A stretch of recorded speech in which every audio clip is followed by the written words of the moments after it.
来看台中大院今下晡发生一场火灾，警方调查这摄样的旧厝主，真有可能是和人有这部的纠纷，把这厝摕去抵押了后，这新的厝主和律师来点交所发生冤家，真有可能是无想要点交，这旧厝主才会放火烧厝。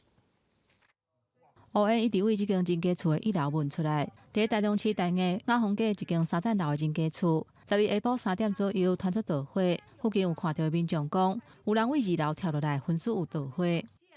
全身就着火，全身着火，烧得很严重吗？也还好啦，什么地方烧到？脚而已啦。脚。那他下来有没有喊什么？救人哦！救人。台中市消防局出动12台消防车，53个人去拍火，火势伫3点15分拍发。伫迄间厝内底发现有3个人已经明显死亡。